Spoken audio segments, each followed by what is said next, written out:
कथा सांगायला लागले. महादेवाचं वर्णन करतात. मदनाचा अंत करणारे, मनाला मोहन करणारे, काम क्रोध मोद मत्सर यांना दहन करणारे, जे काही म्हणले भय असणार, ज्याचं स्मरण केल्याच्या नंतर भीती सुद्धा वाटणार नाही. ज्यांनी गंगा ही आपल्या डोक्यावर धारण केलेली आहे, ज्याचा रंग कर्पूर गौर आहे, आणि जे काही दोष असणारे, दोषाचं दमन करणारे, ज्यावेळी क्षीरसागराचं मंथन झालं त्यावेळेस विष निघालं.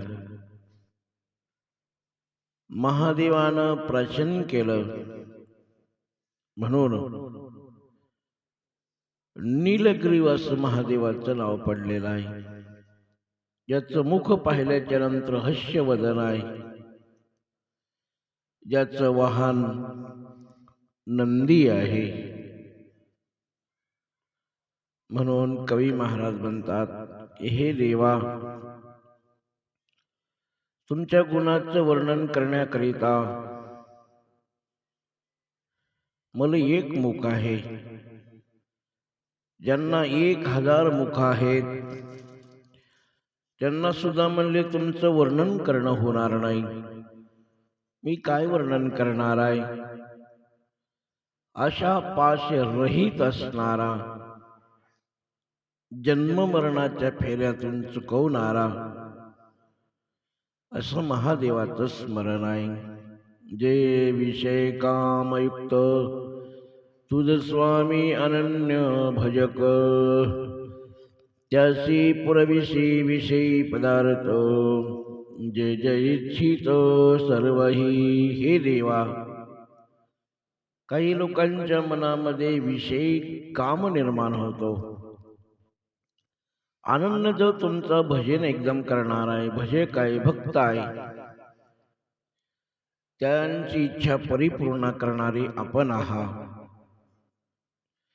सकामासी काम असणारा पुरवणारे, आणि विरक्त होऊन म्हणले जो कोणी तुमचं स्मरण करील, निर्वाणी पद म्हणले त्यांना प्राप्त होते. एवढी शक्ती आपल्या नामामध्ये आहे. सोमवार शिवरात्री प्रदोष, आचरता तरले असंख्य पुरुष, ये विषयी कथा निर्दोष, सुत सांगे शंकादिका. काही साधक लोकांनी सोमवार व्रत केलं, काहींनी शिवरात्री पर्व केलं त्या ठिकाणी, काहींनी प्रदोषांचं व्रत केलं. लोक तरुण गेले. महाराज म्हणले, या विषयावर म्हणले तुम्हाला एक कथा सांगतो. सुतजी महाराज नेहमी शरण्यामध्ये कथा सांगतात. शौनक ऋषीला कथेला प्रारंभ झाला. एक देश आहे, देशामध्ये पवित्र राजा आहे. राजाचं नाव चित्रवर्मा आहे.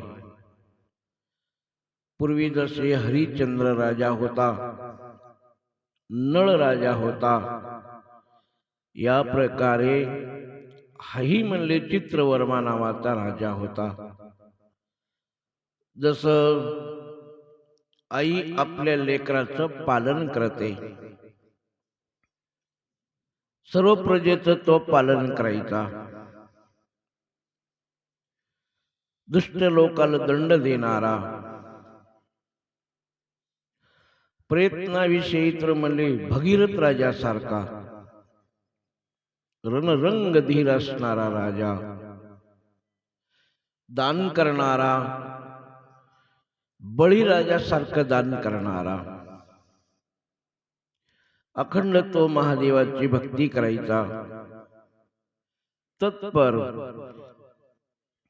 त्यांना मग मुलं झाले, बरेचसे काही मुलं झाले. वडिलासारखे प्रतापी शूर असणारे,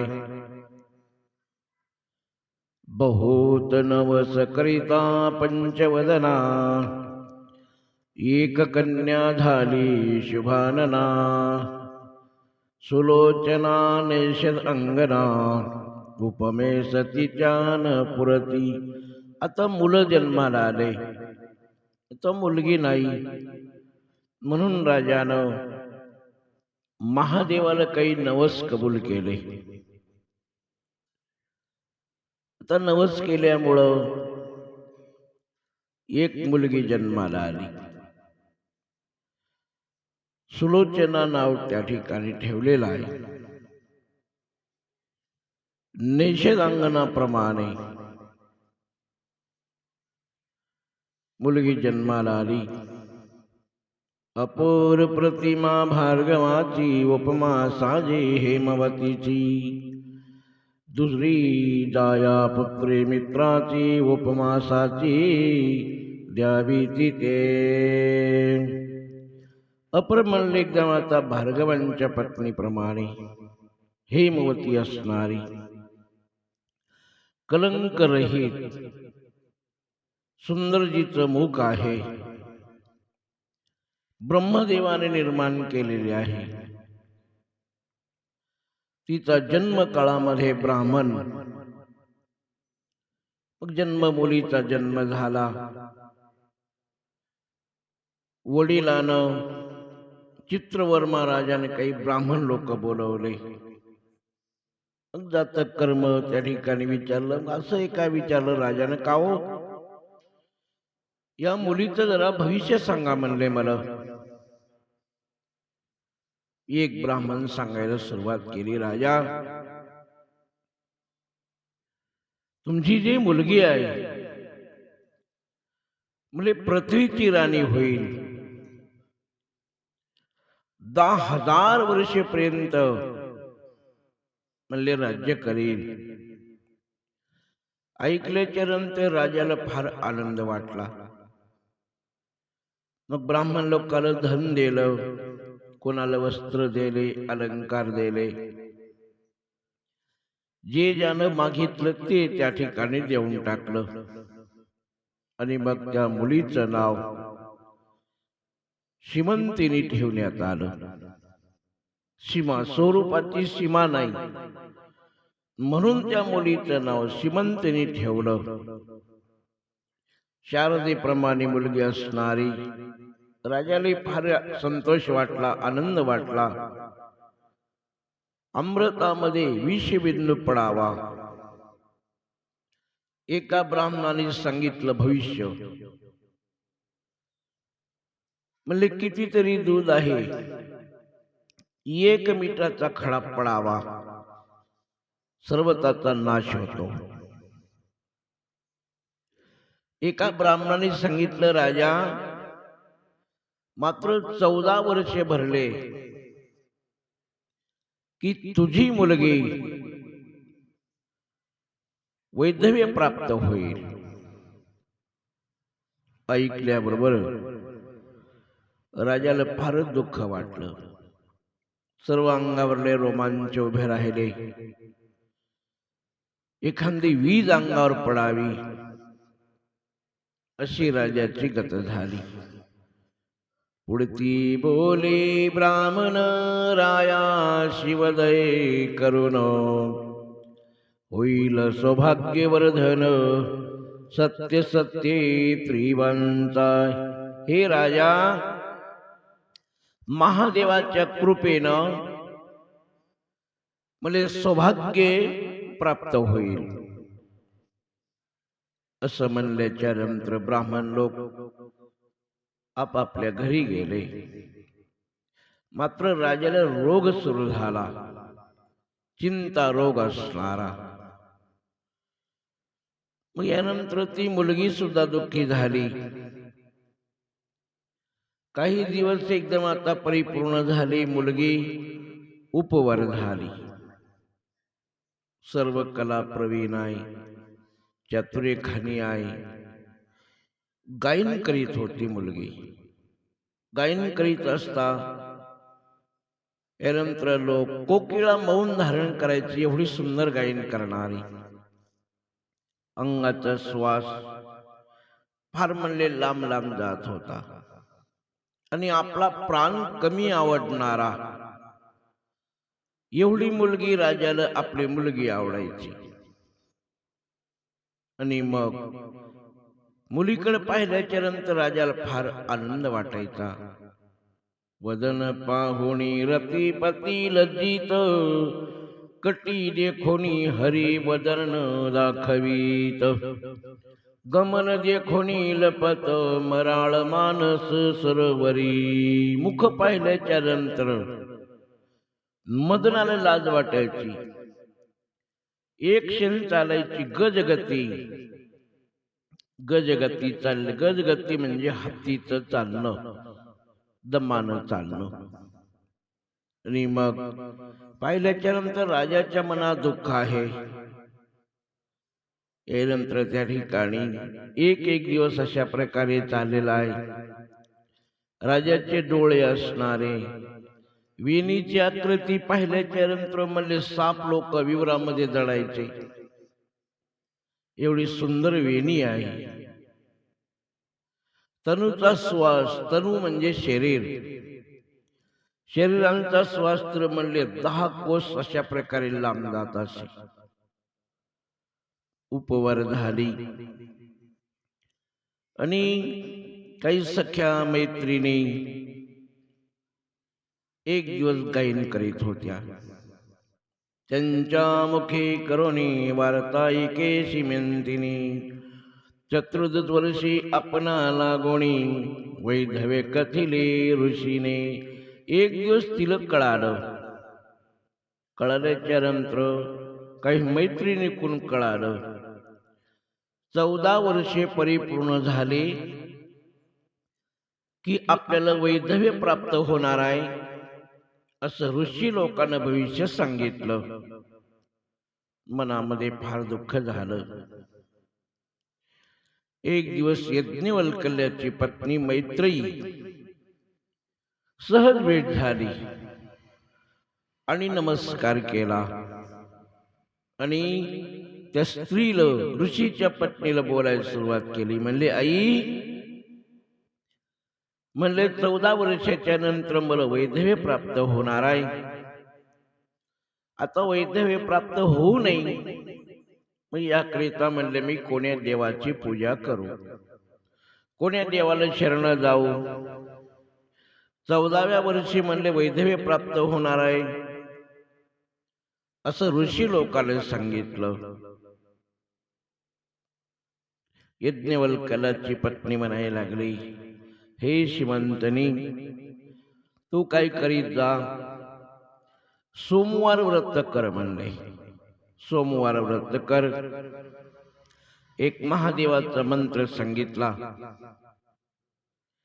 आणि पूजा कशी मांडायची, मंत्र कसा म्हणायचा, महादेवाची पूजा कशी करायची सर्व सांगितलं.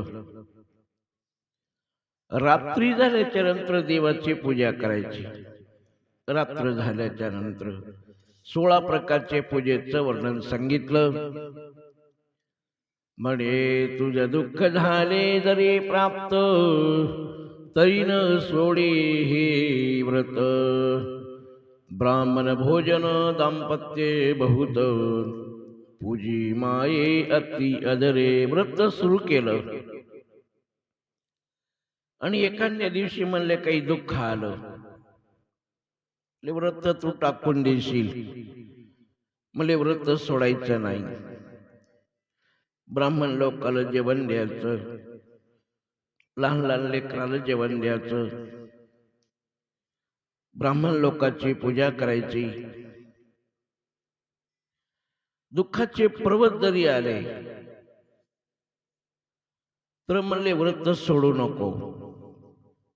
आणि मनामध्ये म्हणले दुःख कधी धारण करायचं नाही. आणि मग मी हे व्रत केल्यामुळं माझं कार्य बरोबर झालं नाही, म्हणजे असं कधी म्हणायचं नाही. त्यावरी नैषद राज नळजान, त्याचा पुत्र इंद्रसेन, त्याचा तनय चित्रांगद सुजान, केवळ मदन दुसरा. यही नंतर इंद्रसेन राजाच्या मुलाचं नाव चित्रांगद राजा. जसा वडील आहेत, सर्व लक्षणे मंडित मुलगा आहे चित्रांगद असणारा. मात्र त्यांनी काही म्हणले बरेचशा काही मुली पाहिल्या. सर्वापेक्षा सुंदर मुलगी श्रीमंतनी पाहिली. व्रत करत आहे, सांगितलं ऋषीच्या पत्नीनं व्रत कसं करायचं सांगितलं, त्याच्यापेक्षा सुंदर व्रत करायला सुरुवात झाली. 8 दिवस आलं. 11 प्रकारे म्हणले त्या ठिकाणी दाम्पत्याची पूजा करायची, वस्त्र द्यायचे, अलंकार द्यायचे, अन्नदान करायचे, ब्राह्मण भोजन करायचे, अतिथी आला त्याला जेवण द्यायचे, आणि मग रात्री सोमवारी जागरण करायचं. जागरण करायचं, महादेवाचं ध्यान करायचं, महादेवाची पूजा करायची. काही म्हणले पूजेमध्ये कमी नाही पडणार. महादेवाचा अभिषेक करायचा, साम्राज्य अपार. मग त्यांना गंध, अक्षता, फुलाची माळ, आपलं सौभाग्य टिकावं याकरिता महादेवाच्या पुढं धूप जाळायचा, की जेणेकरून धूप जाळल्याच्या नंतर आपलं अंग सुवासमय होईल. दीप लावायचा. आणि काही म्हणले दीपाचा गुण, जर म्हणले आपण देवाला दिवा लावल्याच्या नंतर काय होते, महाराज म्हणले आपलं कांती, कांती म्हणजे शरीर, आपलं आयुष्य वाढल्या जाते. म्हणून देवाला दिवा लावावा. नैवेद्य, नैवेद्य जर देवाला आपण अर्पण केला काय होते महाराज म्हणले लक्ष्मी वाढल्या जाते. आणि मग तांबूल दान, त्यांनी पुरुषार्थ वाढला जातो. देवाला जर आपण नमस्कार केला, देवाला नमस्कार केला तर काय होते म्हणले त्यांना रोग होत नाहीत. रोग होत नाहीत म्हणले त्यांना आरोग्य निर्माण होते. आणि प्रदक्षिणा केल्याच्या नंतर ब्रह्म निघून जातो. अनंत कल्पना म्हणले आपल्या मनामध्ये निर्माण होतात. आणि प्रदक्षिणा केली देवाला तर आपला ब्रह्म निघून जातो. जप केल्याच्या नंतर सिद्धी प्राप्त होते. होम केल्याच्या नंतर कोश वृद्धी होते. आणि कीर्तन केल्याच्या नंतर म्हणले देवाची कृपा आपल्यावर होते. ध्यान केल्याच्या नंतर म्हणले महायज्ञ घडला जातो.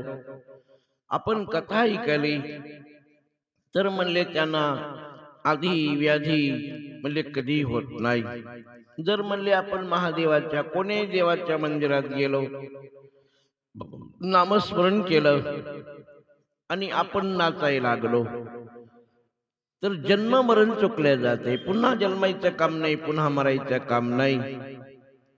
वितंत म्हणले त्या ठिकाणी महादेवाचं स्मरण केलं, गायन केलं, कीर्ती वाढल्या जाते.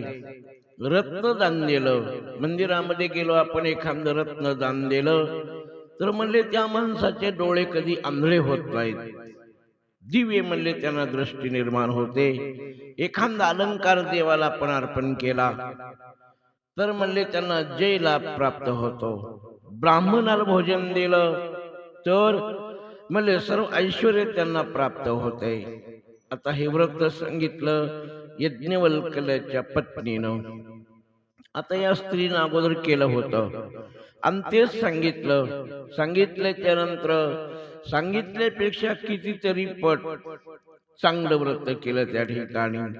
असं म्हणले या ठिकाणी महाराज म्हणले त्यावरी नैषद्याचा पुत्र चित्रांगण नामे गुण गंभीर, त्याची anoनी आदर श्रीमंतनी दिसली.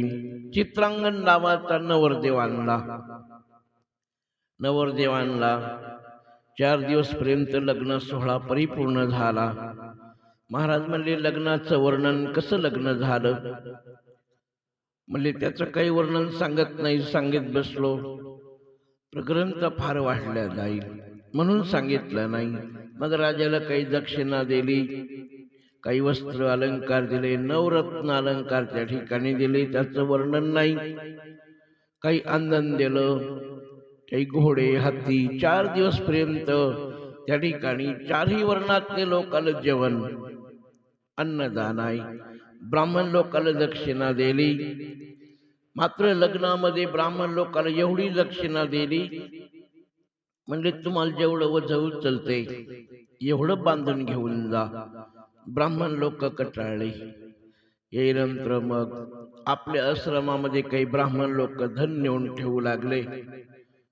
वाटीस टाकीती न नेवे म्हणून, या चकामुखी हेची वचन, पुरेपुरे किती न्यावे. काही लोकांना गठोडं उचललं, आता घरा लोक जाईन, मधातच टाकलं. काही आता जाता जाता ब्राह्मण लोक म्हणायला लागले, काय राजानं दान आपल्याला दिलं. पुरं म्हणलं तरी राजा म्हणतात, घेऊन जा, घेऊन जा. रायाचे अवतारी कृषाण, दारिद्र्य रान टाकी जाळून, दुराशा दुष्कंटक वन दग्ध झाले मुळन. यानंतर म्हणले राजानं कोणाला गरीब ठेवलंच नाही, सर्व दारिद्र्य निघून गेलं. जे लोक म्हणले दुःखी होते, ज्याचं मन दुःखी आहे, आपल्याकडे संपत्ती नाही, सर्व संपत्ती प्राप्त झाली. जसा पाऊस पडल्याच्या नंतर जमिनीवर झुरळा राहत नाही, सर्व म्हणले जागच्या जागी बसतो, अशी म्हणले राजाने त्या ठिकाणी संपत्ती दिली. सर्व लोक म्हणले टवटव झाले. जसं पाणी पडला गवत निघतय, या प्रकारे ब्राह्मण लोक झाले. आणि सर्व लोक पाहू लागले. आता नवरीचं मुख पाहिलं. पाहिल्याच्या नंतर 32 लक्षांनी नवरी आहे. सर्व म्हणले सुंदर नवरी आहे. आणि मुखामधून श्वास चालला तर म्हणले सुगंध बाहेर याचा. एवढं ते एवढी सुंदर म्हणले नवरी आहे. असो 10:30 पूर्ण, नैशतीशा गेला इंद्रसेन, सकळ वऱ्हाडी अनुदिन, सौंदर्य वर्णिती श्रीमंतिनीचे लग्न लागलं. 4 दिवस पर्यंत वऱ्हाडी ठेवून घेतले आणि वऱ्हाडी मंडळ आपापल्या नगराकडे निघालं. आता जाता जाता सर्व लोक वर्णन करायला लागले, किती म्हणजे सुंदर नवरी प्राप्त झाली. किती म्हणले नवरी अशा प्रकारे वर्णन करीत करीत आपापल्या नगराला जातात. आता जावाई आणि मुलगी एवढ्यामध्ये दसरा आला. दसऱ्यापासून दिवाळीपर्यंत ठेवून घेतले त्या ठिकाणी नवरदेव नवरी. किती एक दिवस ठेवून घेऊन चित्रवर्मा राजेंद्र, जैसा श्रीरंगानी इंदिरा, तैसा जोडा दिसे साजिरा, नाना उपचार वधुवरा, समयोचित करी बहु. येरंत्र भगवान एकदम परमात्मा अशा प्रकारे जोडा दिसायला लागला. दररोज म्हणले त्यांना वेगवेगळ्या प्रकारचे पदार्थ सेवन करण्याकरिता आहेत. एक दिवस चित्रांगद राजा विवेक वृंद सोबत घेतला आणि तो शिकार करण्याकरिता वनात गेला. असणारा तो नवरदेव म्हणजे चित्रांगद राजा. वनी खेळता खेळता फार अंगाला घाम आला, सर्व अंगास भिजलेला आहे खेळत असता. आणि मग म्हणले तो गंगेवर गेला. यमुना नावाची गंगा आहे, गंगेवर गेला. आता शरीराला घाम आल्यामुळं म्हणले त्यांना असं वाटलं, डोहामध्ये आपण जाऊन गंगेमध्ये जाऊन स्नान करावं. सुंदर एक नाव पाहिली. मुख्य सेवक घेऊन बैसला चित्रांगद जाऊन, आवडे अवलोकिती चहूकडून, कौतुके भाषण करीताती. येरंत्र मुख्य सेवक घेऊन चित्रांगद राजा नावेमध्ये जाऊन बसला. नावेमध्ये असणारा एकूण एकाला भाषण करतात, कृष्णवर्ण आहे, पाण्याचा अंत नाही. गंगेमध्ये पाणी किती आहे त्याचा अंत नाही. मात्र एवढ्यामध्ये वारा सुटला, नाव पाण्यावर चाललेली आहे. वारा सुटल्याच्या नंतर नाव डळमळ डळमळ करू लागली. सर्वांनी आक्रोश सुरू केला. नाव बुडाली, नाव बुडाली म्हणून भयभीत झाले सर्व.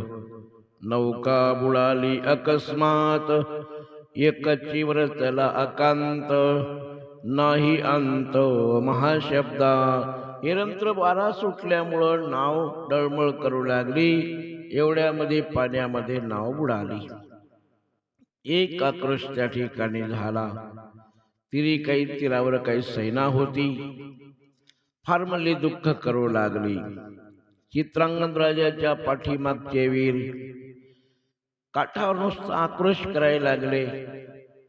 सेवक लोक धावत धावत नगरात गेले आणि चित्रवर्म्या राजाला जाऊन सांगितलं, हे राजा, अहो मले चित्रांगद हा नावेमध्ये बसला आणि नाव पाण्यात बुडाली. बातमी आली, अत्यंत दुःख झालं. आणि मग श्रीमंतीने सुद्धा पालखीत बसली. धावत धावत गंगेच्या ठिकाणी येतात. अति दुःख निर्माण झालं. कोण कोणाला एकदम सावरत आहे. श्रीमंतीने जमिनीवर पडली. वडील धीर देतात. आई जवळ आली. आईनं तर म्हणले मुलीच्या गळ्यात उडी मारली आणि नंतर मिठी मारल्याच्या नंतर शोक सुरू झाला, दुःख सुरू झालं, आकांत झाला. श्रीमंतिनीचा शोक ऐकून जमीन सुद्धा म्हणजे डळमळ करू लागली. हे नंतर तप्त पाणी, जमिनीमधलं पाणी गरम झालं. काही पशु पक्षी जवळ आले. वनचरे, पशु पक्षी, वृक्ष सर्वांना दुःख झालं. श्रीमंतिनीकडे पाहिल्याच्या नंतर काही पशु रडायले, पक्षी नीचे स्थित पडलेली आहे. इंद्रसेना सहित गृहिणी वार्ता ऐकवारी ही बातमी जिकडं तिकडं कळाली. सर्व दुःखाचा सागर निर्माण झाला. आणि मग सुनेकडे पाहिलं सासऱ्यानं, अति दुःख झालं. चित्रांगदाची आई लावण्यवती असणारी सर्व स्त्रिया सावरतात. दुःख आहे. लावण्यवती आपल्या मुखामध्ये माती टाकत आहे. किती म्हणले पूर्वीचं कर्म आहे. एकुलता एक माझं लेकरू, तेही म्हणले गंगेमध्ये बुडालं. गंगा ही काळ झाली आणि माझ्या आंधळ्याची काठी म्हणले कोणीतरी हिरकावून घेतली. अनाथ आई म्हणले मी, निर्दयी नाही म्हणले कोणीतरी माझी गाठोडी म्हणले सोडल्याप्रमाणे झालं. माझा एक वेळेस म्हणले मला मुलगा दाखवा. कोणी नेले गे माझे पाडस, माझा चित्रांगद डोळस, कोणी चोरोनी नेलासे. एक वेळेस म्हणले माझा राजहंसासारखा मुलगा मला दाखवा.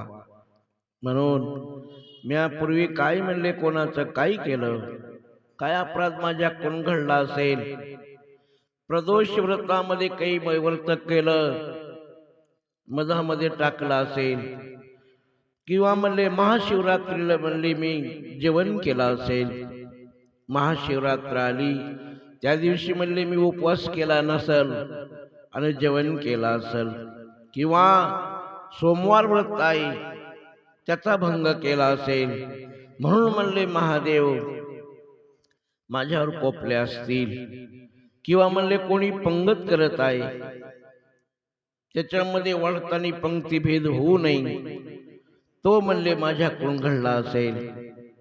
एखाद्या माझ्याकडून साधूची निंदा घडली असेल, किंवा कोणी दान देते म्हणून ब्राह्मणाला म्हणले मी खोटं बोलले असेल, किंवा म्हणले दान देता काहीतरी विघ्न केला असेल, किंवा म्हणले कोणी जेवणाकरिता बसलं म्हणले मी त्या ताट ओढून घेतला असेल, किंवा म्हणले माझ्याकडून काही गुरुची निंदा घडली असेल, एखादा ब्राह्मण पात्रावर बसला जेवणाकरिता, म्हणले मी त्यांना उठवलं असेल, किंवा म्हणले एखाद्या जंगलामध्ये हरिण आणि एकदम आज कुरंगिणी म्हणले सोबत आहेत, त्या दोघांमध्ये म्हणले मी वियोग निर्माण केला असेल, नाहीतर म्हणले मी कोणाची म्हणले माझ्याकडून निंदा घडली असेल. प्रधान लोक सावरायला लागले. सहपरिवार चित्रवर्मा श्रीमंतिनी आपल्या नगरामध्ये आले. नगरामध्ये आल्याच्या नंतर सर्वाला दुःख झालं. इंद्रसेन त्यांना सुद्धा म्हणले अत्यंत संतप्त झाला, आपल्या नगराला आला. आणि मग पापमती म्हणले काही लोक आले, बाकीचे लोक आले, सर्व राज्य घेतलं लोकांना. इंद्रसेन लावण्यवती, मग आपल्याला कोणी मारून टाकल म्हणून देशांतराने पळून जाऊ लागले. शत्रू लोकांनी धरलं आणि बंदीमध्ये टाकलं. इकडे श्रीमंतनी व्रत न सोडी अति आदरे करीत, एकादश शतदाम्पत्य पूजी संयुक्त विधीने. इकडे एवढं दुःख आलं तरी व्रताचा भंग नाही होऊ दिला. 101 अशा प्रकारे म्हणले मुलाला त्या ठिकाणी जेवण आहे, त्यांची पूजा आहे, सर्व भोगाचा त्याग केला. नित्य महादेवाचं ध्यान आहे, महादेवाचा जप आहे, महादेवाचं स्मरण आहे. 3 वर्षे झाले. यावर महाराज म्हणले कथा सांगतो, आळस करू नका. वर्तमान समोर काय झालं. चित्रांगदाची नाव ज्यावेळेस पाण्यामध्ये पडली, तो यमुने गंगेमध्ये बुडाला. मग त्या ठिकाणी एक नाग आला, मोठा नाग असणारा. मग त्यांनी तो मुलगा पाताळामध्ये नेला, पाताळामध्ये असणारा. आणि दिव्य म्हणले नारी त्या ठिकाणी नागिनी आहेत, पद्मिनी आहे, हस्तिनी, चित्रिणी, शंकिनी, अतिचतुर, ज्याच्या अंगाचा सुवास सुंदर आहे. नित्य म्हणले त्या गुंजारव करतात. या मुलाचं मुख पाहिल्याच्या नंतर तपस्वी लोकांचं मनाला वेध व्हावा. याही नंतर स्वर्ग सुखापेक्षा जास्त सुख आहे पाताळ लोकामध्ये. तक्षक हा मोठा राजा आहे, साप असणारा. हा चित्रांगदाला नेलं आणि तक्षक नावाच्या सापापुढे नेऊन उभं केलं पाताळ लोकामध्ये. साष्टांग नमस्कार केला, स्तुती करायला सुरुवात केली. हा राजाचा मुलगा आहे. तक्षकानं वर्तमान विचारलं, अरे म्हणजे तू इथं कसा आला, पाण्यामध्ये कसा पडला. पुन्हा नागराज बोलायला लागला, कोण म्हणले तो कोण्या देवाची पूजा करीत असतो. यानंतर त्यांनी सांगितलं, मी महादेवाची पूजा करीत असतो. चित्रांगदाने वर्णन केलं, कथा एकदम चरित्र सांगितलं. प्रकृती आणि पुरुष दोघे जण आहेत. अनंत ब्रह्मांडाची रचना केली. अनंत ब्रह्मांडे म्हणले मोडून टाकणं, तयार करणं म्हणले ते आदिमायेच्या हातामध्ये आहे, असं त्या ठिकाणी सांगतात. आम्ही म्हणले आई वडिलाची सेवा करतो आणि मग महादेवाची सेवा करतो. रजांशी केले विरंचीस, तमांशी रुद्र तामस, तो शिव पुराण पुरुष आम्ही भजतो सर्वदा. ब्रह्मदेवानं रजगुणापासून म्हणले ब्रह्मदेवाची ब्रह्मदेवाने निर्मिती केलेली. असा म्हणले महादेवाचे आम्ही भजन करतो. पाताळ लोकामध्ये, 10 दिशामध्ये, त्रिभुवनामध्ये पंचतत्व अष्टधातू असणारा म्हणले महादेव आणि महादेवाचा आम्ही ध्यान करत आहे. असं तो मुलगा त्या ठिकाणी नागराजाला सांगायला लागला, ज्याचे नेत्र सूर्यदान, रोहिणीवर ज्याचे मन, रमा रमन ज्याचे अंतकरण, बुद्धी द्रवीण देयाची. यही नंतर म्हणले ज्याचे डोळे असणारे चंद्र सूर्याप्रमाणे आहेत. यही नंतर अक्राळ पुरुषाचं वर्णन केलं, ज्याचे गुण अपार आहेत असं वचन ऐकलं. आणि त्या नागराजाला फार आनंद वाटला. त्यांना आलिंगन दिलं. आणि मग देवता लोकाला दुर्लभ असणार हे ठिकाण फार म्हणले मला आवडत आहे. स्वस्त म्हणले माझं मन अति आनंद आहे. चित्रांगद म्हणे, महाराज शिव कर्णभूषणा सतीजा, जननी जनकाशी वेध माझा, एवढाच मी पोटी तयांच्या.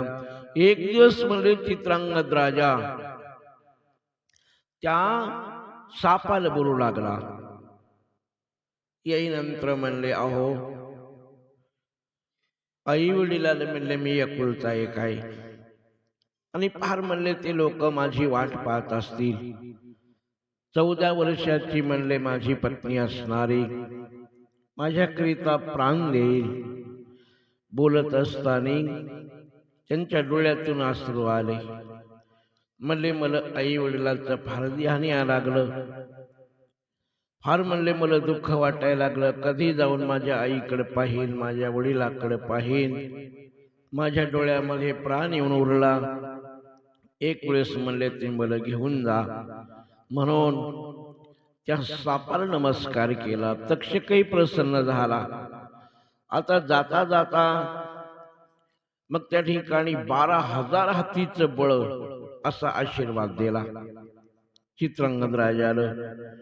मग पुन्हा सांगितलं जाताना, ज्यावेळेस तुझ्यावर संकट येईल त्यावेळेस तू काय कर, माझं स्मरण कर. आणि मग म्हणले मी तुझ्या जवळ येईल. एक चिंतामणी सोबत दिला.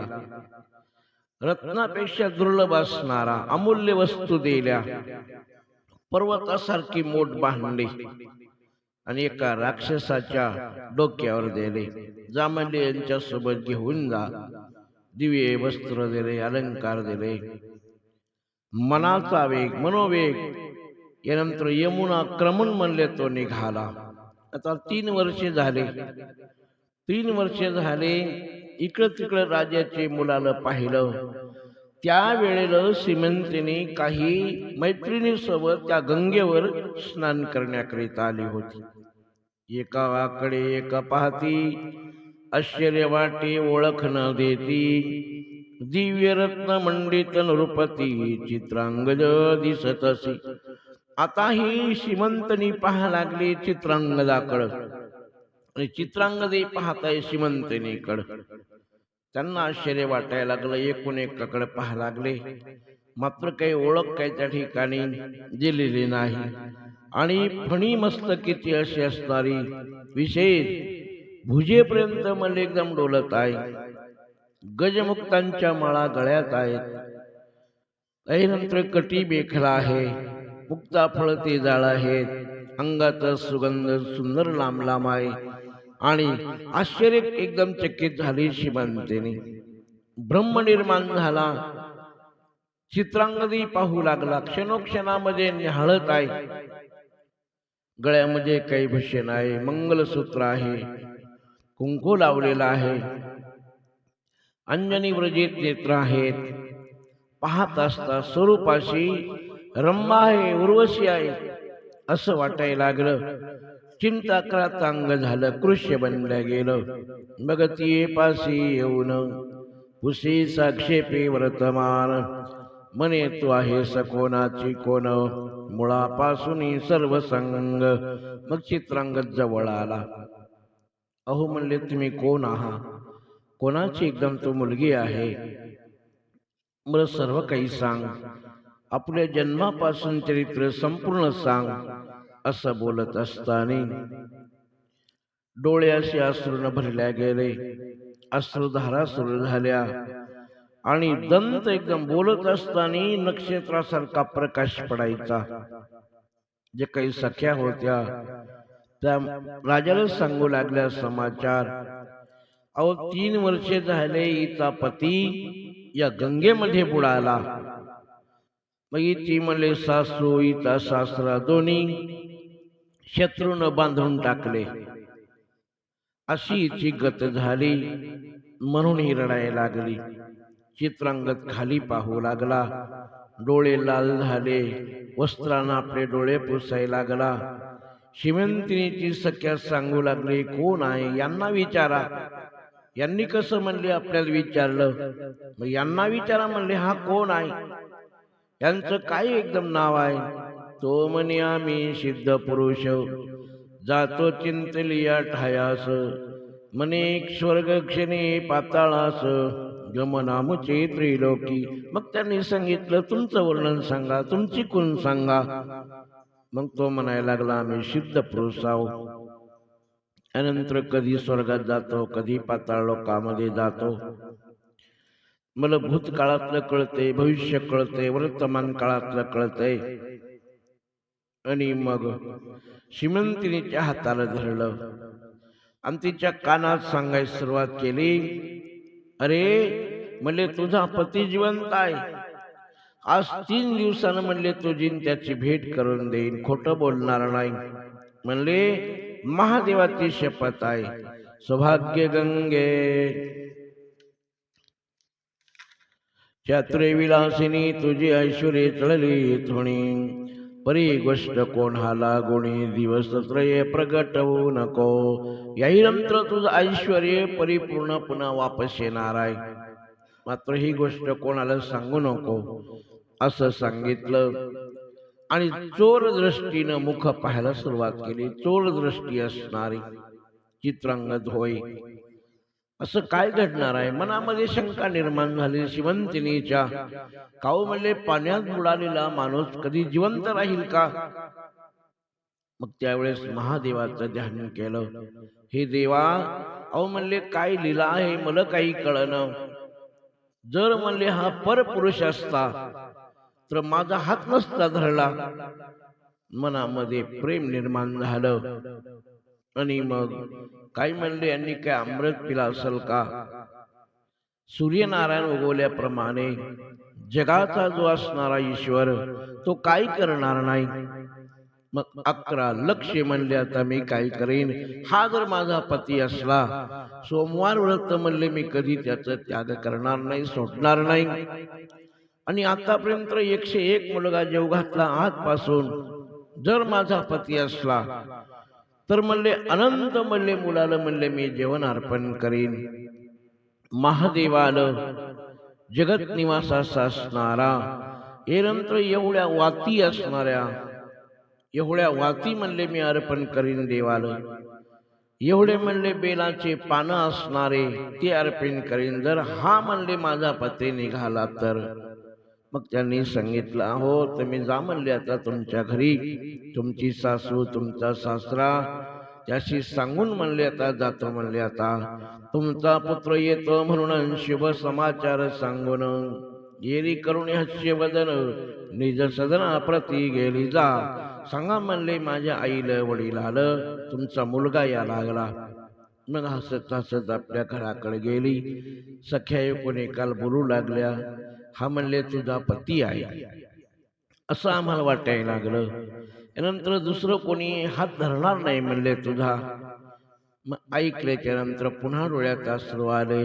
श्रीमंतीने वर्तमान सांगतात, अहो म्हणले कोणाला सांगू नका. आता श्रीमंतीचं मुख कमळ सौभाग्याची कळा दिसायला लागली. आपल्या घरी जाते.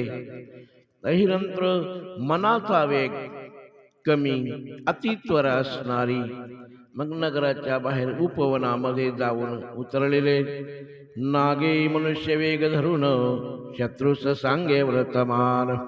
12 सहस्त्र नागाचे बळ घेऊन चित्रांगद आला असे ज्यांनी यांच्या आईला वडिलाला बांधून ठेवलं. त्यांना जाऊन एका नागाच्या वेशात नागानं मनुष्याचा वेश घेतला. सांगायला सुरुवात केली, अहो यांना सोडून द्या, यांचा मुलगा आलाय म्हणले. आता यानंतर 10,000 हातीचं बळ म्हणले त्यांच्यामध्ये आहे. मग तुम्ही वाचणार ना हा, याकरिता अगोदरच सोडा. मग त्यांना भीती वाटू लागली. लावण्यवती, इंद्रसेन यांना सोडून दिलं, राज्य परत दिलं. मग नाग गेला. आईवडिलाला त्या ठिकाणी सांगितल्याबरोबर एवढा आनंद झाला, तुमचा मुलगा या लागलाय म्हणून. म्हणले त्या ठिकाणी दोघांनी नमस्कार केला. सर्व सेना सिद्ध केली. भेटीकरिता निघाली. वाद्य वाजायला लागलं आणि आई वडील पाहिल्याच्या नंतर चित्रांगदाला फारच आनंद वाटला. अगोदर गेल्याबरोबर वडिलांना नमस्कार केला, आईला आलिंगन दिलं आणि मग आई ही असणारी आईची चित्रांगदाची भेट झाली. जसे म्हणले प्रभू रामचंद्र 14 वर्षे वनवासात राहिले आणि वापस आले. आईची कौसल्या माता प्रभुराम यांची भेट झाली. अशी भेट यांची झाली. किंवा म्हणले आपलं रत्न आहे, बरेच दिवस म्हणले आपलं रत्न हरपलं आणि सापडलं, किती त्यांना आनंद वाटतो. किंवा म्हणले जन्मताच एक माणूस आंधळा आहे, त्यांना डोळ्यानं दिसायला लागलं, किती त्यांना आनंद वाटतो. किंवा म्हणले एक माणूस आता मरणाचा काळ जवळ आला, काही वेळामध्ये माणूस मरणार आहे, त्याच्या मुखात अमृत पडावं, त्यांना किती आनंद वाटतो. असा आनंद त्या ठिकाणी झाला. ज्यावेळेस म्हणले लक्ष्मणाला बाण लागला, हनुमंतरायानं द्रोणागिरी पर्वत आणला आणि लक्ष्मणाला उठवलं, किती आनंद झाला त्रिभुवनामध्ये. एवढा आनंद झाला. चित्रांगद आल्यामुळं अत्यंत मिरवी संगरलं. त्या ठिकाणी चित्रवर्म्याला जाऊन सांगायला लागले. सेवक लोक धावतात. त्यानंतर आता ही गोष्ट जिकडे तिकडे पसरली. हेर लोकांनी राजाला जाऊन नमस्कार केला. उठा म्हणले, आता चिंता करू नका, जावाई आला म्हणले, तुमचा जावाई आला. असं म्हणल्याच्या नंतर आनंदच झाला. कंठ दाटून आला. रोमांच अंगाचे उभे राहिले. समाचार ज्यांना आणला म्हणले त्यांना फार प्रेमाचं आलिंगन दिलं, त्यांना धन दिलं, वस्त्र दिलं, अपार म्हणले रथ दिले, साखर वाटली राजानं. आपला जावाई वापस आला. वाद्य वाजायला लागलं. सर्व राज्य लोक धावत आले. आवडल तेवढं धन दिलं, त्या सुखाला पार नाही राहिला. सर्व लोक महादेवाचं स्मरण करतात. राजा नाचू लागला. त्या ठिकाणी सुमंत्रीला बोलावलं, दिव्य अलंकार, नवीन वस्त्र परिधान केलं, अलंकार दिले, मंगलसूत्र बांधलं, दिव्य कुंकू लावलं. हरी त्या ठिकाणी कैसुमनांचे हार गळ्यात टाकले, सौभाग्याचं लेणं अर्पण केलं आणि एक म्हणले शृंगार केला. परिपात्र त्या ठिकाणी पुढे ठेवलं. नगरीचे लोक पाहण्याकरिता आले. माता धावत आली. श्रीमंतीने हृदयाच्या ठिकाणी धरलेला आहे. अरे माये, तुझा मला सौभाग्य वापस आलं. अत्यंत त्या ठिकाणी आनंद वाटला. पुन्हा म्हणले त्या ठिकाणी अक्षय म्हणले आता चाललेली आहे. धन्य धन्य म्हणले सोमवार व्रत. 11 लक्ष दाम्पत्याची पूजा केली. यानंतर जावई वापस आला. आई वडिला समवेत चित्रांगद राजा नगरामध्ये आला. चित्रवर्मा राजा समोरा गेले. जावयाच्या गळ्यामध्ये प्रेमाची मिठी मारली. यानंतर धावून सासऱ्यानं सुद्धा म्हणले मिठी मारली. आनंद झाला. सर्व देवता लोकांनी फुलांचा वर्षाव केला. वाद्याचा गजर करीत नगरामध्ये आणलं. पुन्हा लग्न लावलं. विवाह केला अद्भुत. एकांती चित्रांगद अर्पणात बोलावीत श्रीमंतीनेशी. मग यानंतर पाताळाचे काही अलंकार आणले होते, नागाने दिलेले, श्रीमंतीच्या अंगावर परिधान केले. यानंतर त्या ठिकाणी अगोदर सुंदर आहे, पुन्हा अलंकार त्या ठिकाणी अंगावर घातले. अति म्हणले त्या ठिकाणी सुंदरता आली. पाताळीतला सुगंध राज असणारा आत्महस्ते श्रीमंतीला तो अलंकार अर्पण करायला लागला. नाना वस्तू दिल्या. सासरा सासू यांना नमस्कार केला. यानंतर श्रीमंतीने, हे आई, हे मुली, तुझं सौभाग्य वापस आलं. यानंतर फार आनंद निर्माण झाला. इंद्रसेन निषेध राजा आपल्या नगराकडे जातात. सर्व राज्य लोक मिळून राज्यभार अर्पण केला. आणि मग सर्वच्या सर्व म्हणले महादेवाच्या दर्शनाकरिता आले. महादेवाच्या पदाला त्या ठिकाणी पावले. मग त्यांना पुढं 8 मुलं झाले. श्रीमंती नेलं आणि मग 10,000 वर्षे म्हणले निर्विघ्न प्रमाणे त्यांनी राज्य केलं. जसे म्हणले नळ राजा होते पुण्यवान, तसा चित्रांगद राजा न्यायानं राज्य करीत असे. म्हणून सोमवार व्रत करीत जा, प्रदोष व्रत, शिवरात्री व्रत श्रीमंतीने म्हणले त्या ठिकाणी करत केलेला आहे. सुतजी महाराज नेहमी शरण्याची कथा सांगतात. जो कोणी कथा ऐकतो त्याचं यानंतर सौभाग्यवर्धन होते.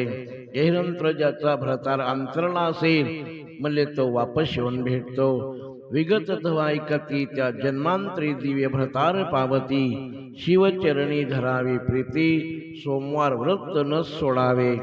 असं ऐकल्याच्या नंतर कोणाचा मुलगा देशावर गेला असेल तर म्हणले तो पुन्हा येऊन भेटेल. म्हणले कथा ऐकली एकाग्रतेनं आयुष्य वाढल्या जाते, त्यांना रोग होणार नाही, त्याला ज्ञान प्राप्त होईल. एखादं काही गंडात्रानं आपलं मृत्यू होणार आहे तर गंडात्र आपल्या अंगावर येणार नाही. म्हणले तो लांब जाईल. ज्याचं धन गेला असेल धन प्राप्त होईल, सिद्धी प्राप्त होईल. ही कथा ऐकल्याच्या नंतर अधिक मास भक्ती एकदम असणारा अधिक मासामध्ये आपण प्रयागराजच्या ठिकाणी स्नान केल्याचं पुण्य आपलं ग्रंथ श्रवण केल्याच्या नंतर, कथा श्रवण केल्याच्या नंतर प्राप्त होते. आपल्याकडे काही दोष असले तर म्हणजे जळून जातात. अंतकाळाच्या वेळेला आपण शिवपदाला जाऊन पोहोचतो असं म्हणले श्रीमंतीनी आख्यान आहे. अमृतापेक्षा गोड आहे. अमृत प्राशन केल्याच्या नंतर सज्जन लोक असो, निंदक असो, असुर उत्तम गुणी अहंकार मध्ये सेवेती. अपर्णा मिलिंद श्रीधर स्वामी पूर्ण ब्रह्मानंद अभंग अक्षय अभेद न कळे न ढळे कदाही. शिवलीलामृत ग्रंथ प्रचंड स्कंद पुराण ब्रह्मोत्तर खंड प्रेसो सज्जनाखंड. षष्टमादी गोडहा पुंडलिका विठ्ठल श्री ज्ञानदेव तुकाराम.